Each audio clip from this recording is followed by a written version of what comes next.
Magandang araw po sa ating lahat para po sa ating Bible knowledge of the day dito po sa Proverbs 16:32. The Bible says, "He that is slow to anger is better than the mighty." Ito po ang pamagat natin. "And he that ruleth his spirit, than he that taketh a city." Okay?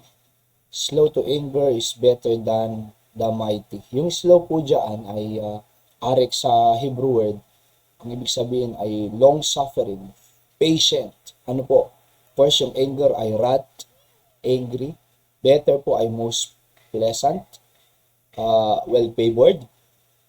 Mighty means giant, warrior, or champion. So, yung slow to anger, yung may patient, ano ho, yung hindi madaling magalit, sa Tagalog, ano po, he can control his temper, he can control his anger, ay mas pleasant pa, mas well-favored pa, mas maigi pa kaysa isang giant, warrior, or champion. Diba? Kasi maaring champion sila physically, sa battle, warrior sila, pagdating sa gera physically.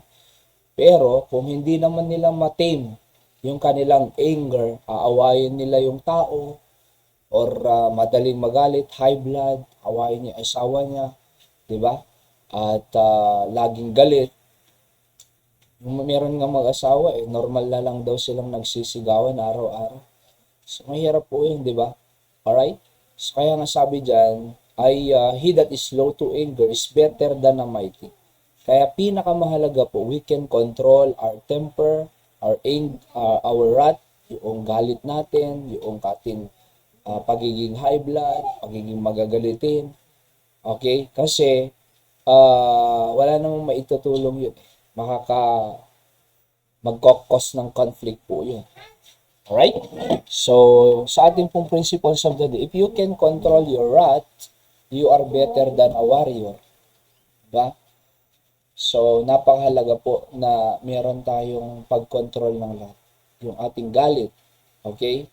So, paano mangyayari yan? Temperance. Nasa fruit of the Holy Spirit po yan, Galatians 5:22. At nasa iyo na po yan. At hindi mo na kailangang hingin sa Panginoon kasi nasa iyo na yan. Gamitin mo na lang. Control our temperament, di ba? So number 2, slow to anger has strong character. Opo, yung magagalitin, weak po yan. Kalala niya, siga siya sa bahay. Alright? Siga siyang asawa, strong siya. Pero sa katunayan, nagpapakita po ng weakness ang magagalitin. Kaya, ang talagang merong strong character ay yung slow to anger. Alright? Yan po ang ating Bible knowledge of the day. God bless po.